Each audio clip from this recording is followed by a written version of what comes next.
With Americans looking for extra value and double use in just about everything they buy, GMC's new light-duty trucks for 1980 are designed for the decade.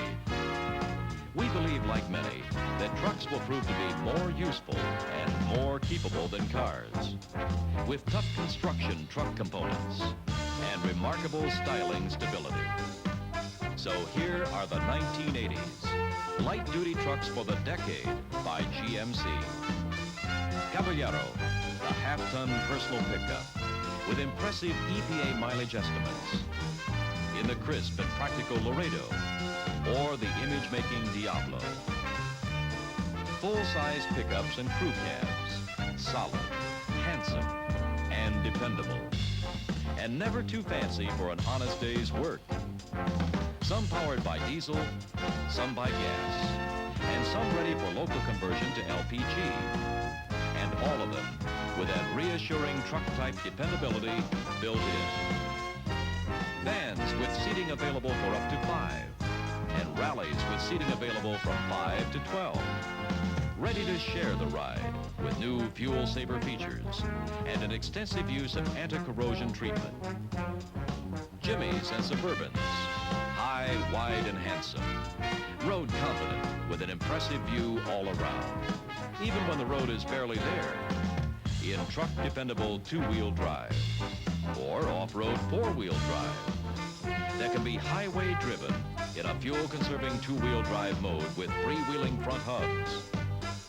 And the special ready-to-work trucks, rugged, adaptable cab chassis, and roomy chopped van conversions that can put a lot of organized usefulness into tight, practical packages.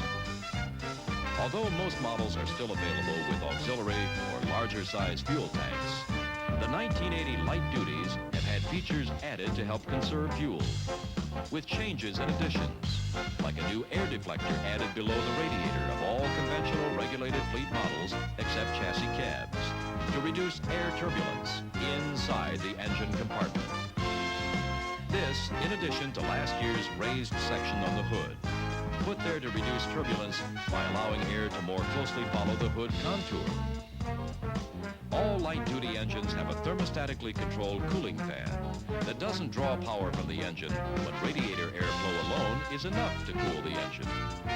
The use of lower rolling resistance radial tires has been expanded to include all C and K 1500 models, C and K 2500 two-door pickups and cab chassis, and fleet-regulated C 2500 Suburbans. Some standard axle ratios have been numerically lowered to allow engines to run at lower RPM for any given road speed. There's a new muffler on the popular 5.7-liter V8 that has double outlets to reduce back pressure on the engine. And every 4-wheel drive comes with front lockout hubs, so it can be driven in 2-wheel drive when 4-wheel drive is not needed. Ask your GMC sales representative for the 1980 EPA estimated miles per gallon for all applicable models. Remember, use the estimate for comparisons. The mileage you get may differ. In conventional model appearance, most of the changes are subtle, but there are 8 new exterior colors for 1980. And the available chromed grille is dressed up by rectangular headlamps and touches of body color. This grille is now part of the revised available Sierra Classic trim package, which also includes either cloth upholstery in a new hobnail pattern velour or a new Brahman grain vinyl with wolf grain facings, with 2 new colors among the interior color choices, depending upon model, dark blue and light green, plus a little fine tuning to make a good thing better. Improved, softer secondary weather stripping for reduced door closing effort. A change in the 2-door pickup seat back angle to add comfort. And a potential rattle was taken out of the clock stem. No wonder some people call us the Cadillac of trucks. New radios make news for 1980. Available Delco stereo for conventional models, also available with cassette or 8-track with 2 front speakers, plus 2 rear speakers for full round sound. In rallies and vans, still more anti-corrosion measures have been added to the all-welded steel bodies, with new materials, better inner rocker panel airflow and drains. The use of zinc-coated steel has been extended to the body side outer panels, the fuel filler neck housing and floor side extensions, the underbody rear cross sill, and the clear rear wheel splash shields are now standard on all vans and rallies. Ride has also been retuned by changes in the higher capacity heavy-duty front and rear springs. The spring rate has been lowered to make them soften the ride. The valving on the heavy-duty shocks has been changed to match the spring changes. Here, the 1980 van is up-trimmed with the optional exterior street sedan package, with the available Gaucho model interior, which includes high-back bucket seats, carpet, wall trim, and other goodies. And here's the available Rally STX, the flagship model that's been prettied up still more for 1980. A chromed grille instead of just trimmed with chrome. New garnish moldings in misted color trim up last year's painted headers, roof side rails, and pillars. Newly styled high-back bucket front seats have either a basket weave pattern cloth or dual-tone striped vinyl upholstery, with a pattern picked up in the new vinyl-coated door and sidewall trim panels. Stepwell mats are added, and carpet now extends into the stepwell area and under the rear trim panels for better retention and a trimmer look.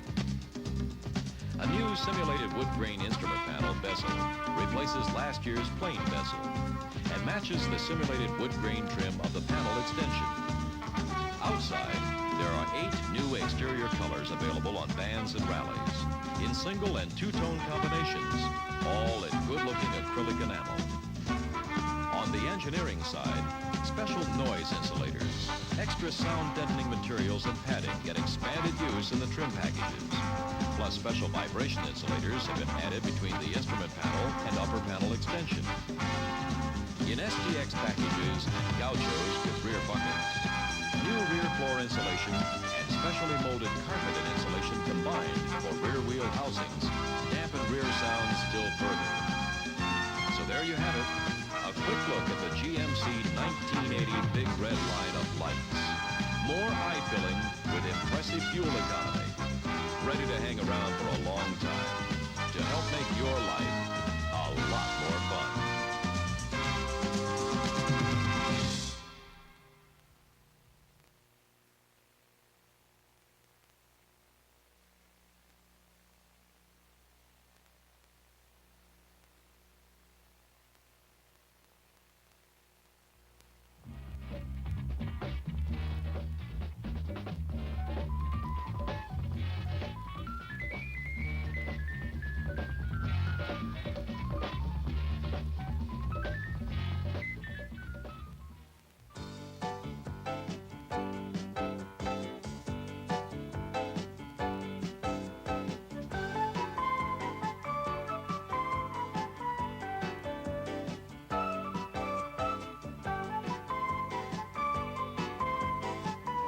Characters in this dramatization live different lifestyles and own different trucks.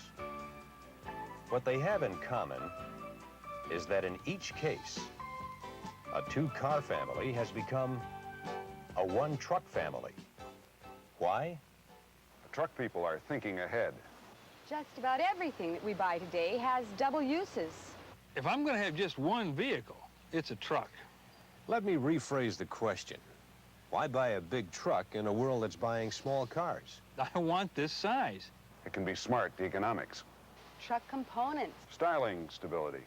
Room. Just plain room. And it's not really such a big truck. Well, it looks big from here. It's only 3 inches longer than a Phoenix. One of the compact X cars? Yep. Not quite 3 inches longer. Hard to believe. Cross my heart. And it's got a lot more room to haul things. But it does need more gas. Well, gas is part of the economics, but it's not the whole ball game.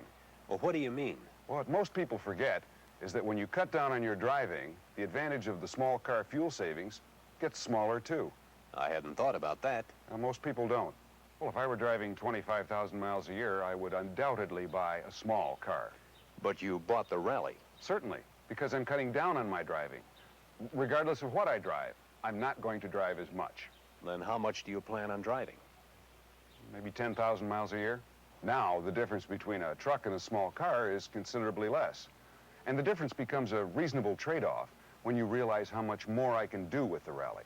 Such as? Well, first, I use the Rally as part of a carpool. I can amortize my fuel over 8 people.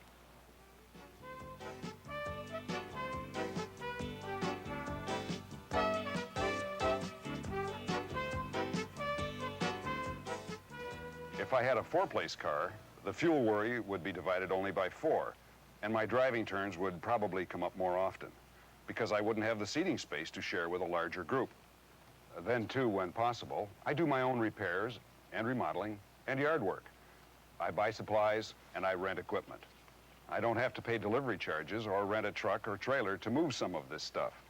But I can do it with the Rally, and I've already paid for that. And 3, I have a small travel trailer. 20 miles from here is a lake park where I can leave it off and on during the summer. We use it weekends and vacations. I can tow that trailer with a Rally where I might not be able to with a small car. Of course, I could pay to have it towed, but why bother? I can do it all with the Rally. And that's total economics, the value-money relationship. Well, you're certainly getting your money out of your fuel. Of course. We plan on driving less, and we plan on keeping our Jimmy for a long time. Well, can't you also do that with a car? I have a friend with a 10-year-old truck. She keeps it up very well. The other day we went to lunch, and she parked hers alongside mine. No one would ever have known there was 10 years difference. Trucks have remarkable styling stability. It's not the fashion to change trucks like clothes designs or cars. My trucks last. I take care of everything I own. Truck parts are easy to get, and if I want somebody else to work on the truck mechanics are available.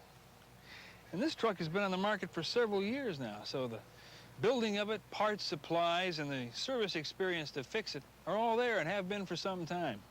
Trucks have truck components for truck-type jobs. Well, why did you pick the Jimmy? Well, a station wagon-type vehicle has a lot of uses. While the Jimmy is tall, wide, and roomy, it's also short and has a see-over-traffic driving position. And it's got good ground clearance. Are you an off-road buff? No, not really. Four-wheel drive is a kind of ace-in-the-hole thing with us. We think of the Jimmy as the neighborhood bad-weather vehicle. If there's flooding across the road from a storm, we didn't really need the road.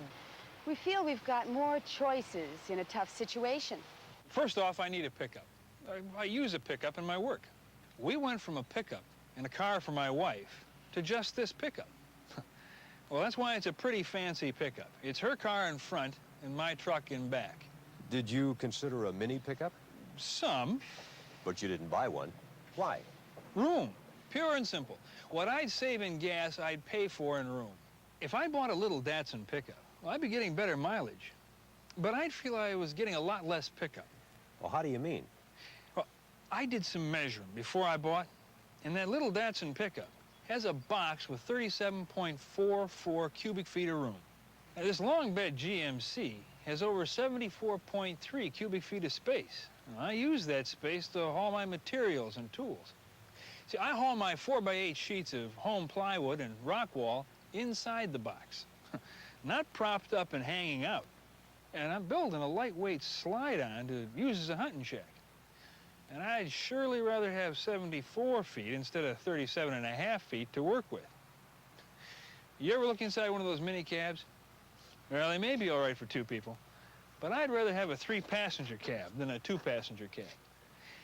And I got more headroom and legroom. Well, then, too, I figure maybe American parts might be a little more available than import parts. That's worth thinking about. Well, I expect to work with it and pleasure with it for some time to come. Well, how does your wife feel about it? Fine. She took to it like a duck. Well, she knew we were going to one vehicle, like when we first got married. She's pleased that it's pretty and so easy to drive. With all the car-type options now available on light trucks today, it's so much like driving a luxurious car, she doesn't object to it at all. My wife can back this Rally with that travel trailer on it quite easily. Okay. So the answer, or answers to my question, why buy a truck, is economics. Moderate driving makes driving a truck today even more practical, and styling stability in a built-tough vehicle. Truck components, service, parts, anti-corrosion features, and size, or room. Room for people, room to be more self-sufficient, for work gear and tools, and maybe even a slide-on camper. But mostly, it's dual usefulness. The ability of the right light truck to do more than one job, to live more than one life. You got it. Right. That's the picture. Okay, now that you've lived with the decision to be a one-truck family for a time, now how do you feel? Like a man who's made a very wise purchase. A lot more comfortable about the future. You want to know how I really feel? Absolutely. Darn smart.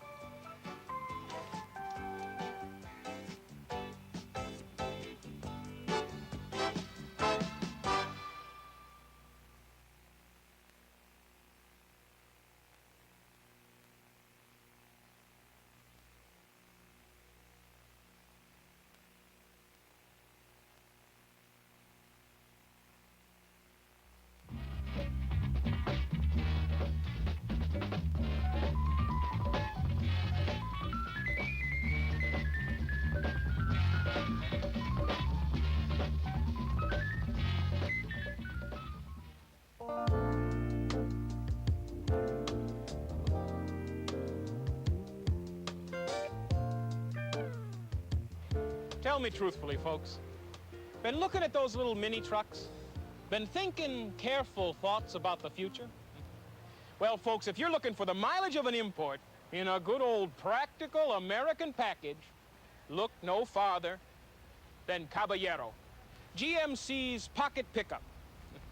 Well, I call it a pocket pickup because my favorite Texas person says he's gonna buy two, one for each pocket, so he'll never be without a pickup when he needs it. Yes, folks, this beauty is a pickup. But Caballero is more than just a pretty face. Why, it'll go toe to toe, nose to nose, cheek by jowl with your Datsuns and your Toyotas. But now I ask, do you want to talk about size? You want to talk about EPA estimates? You want to talk about comfort and pleasure? You want to talk about EPA estimates? Of course you do. Fine. But now I tell you what I'm going to do. I am not going to ask you to take my word for it. No, I'm going to let you do your own looking up and checking out. So I say to you, go run, don't walk, to your nearest official U.S. government EPA buyer's guide. There should be one at your dealership. And I want you to look up for yourself, by yourself, with nobody looking over your shoulder.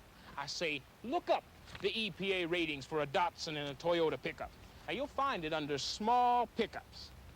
Now look up the rating for a base model GMC Caballero. But you won't find it under small pickups. No, it's under standard pickup. Now look up the EPA rating for the Caballero with a standard engine and a manual 3-speed floor shift. At the time of filming, the 1980 EPA estimates were not yet available. But we're confident that you'll be surprised when you compare them. I ask your GMC sales representative for the 1980 EPA estimated miles per gallon for all of the Caballero models. Remember, use the estimates for comparison. The mileage you get may differ. Ain't life amazing? And remember, you did the looking. Hey, you didn't have to take my word for anything. But now I am going to let you take my word for it. You don't want a standard engine. Okay, we'll let you buy a different engine. They won't. Now this has our smallish available 4.4-liter V8. And that has our standard smallish 3.8-liter V6.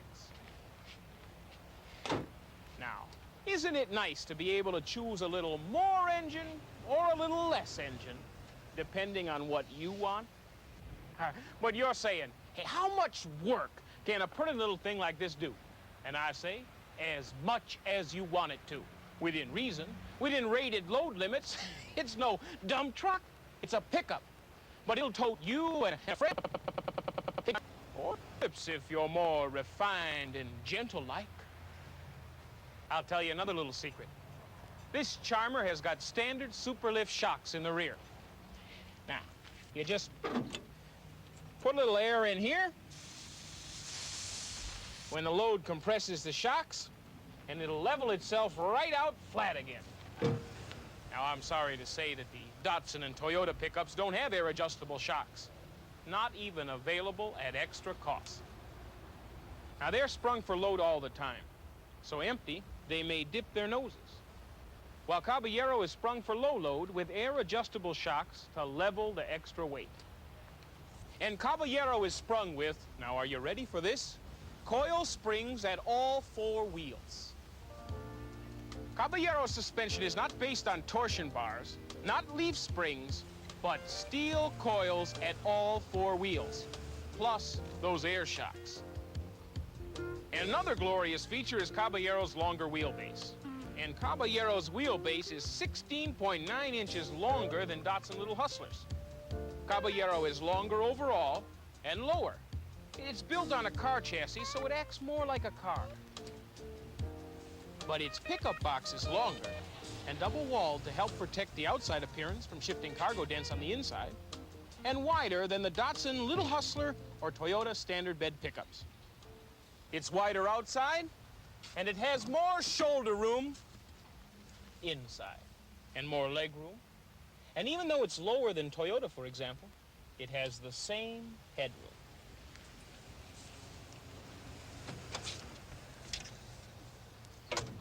Under the hood, with the inside hood release, it's got a bigger engine that produces its maximum SAE net horsepower at slower engine speed than Toyota. More maximum SAE net torque than Datsun or Toyota at a lower engine RPM. A bigger battery, Freedom type. You never need to add more water to it. A generator that has a greater maximum output than Datsun. It produces current even at an engine idle. Power brakes, disc front, drum rear, with a dual hydraulic system. An aluminized muffler. And standard steel-belted radial ply black walls, and available with white stripe or white lettered tires. You even get a spare tire. Oh, come on now. Everybody gives you a spare tire, surely.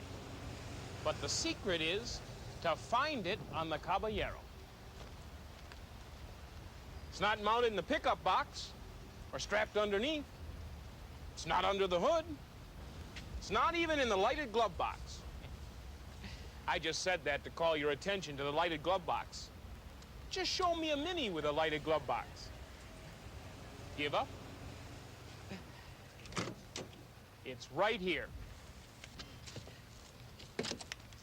In its own little secret compartment. Snug, safe, dry, dirt-free, out of the sunshine, just riding along. You see, it's the special touches of class that make the Caballero more than just an ordinary pickup. Like the glove box light, the hidden spare, the hidden wipers, the choices you make to equip it. Exterior trim packages available, like this Laredo. Or this heartstopper, the Diablo.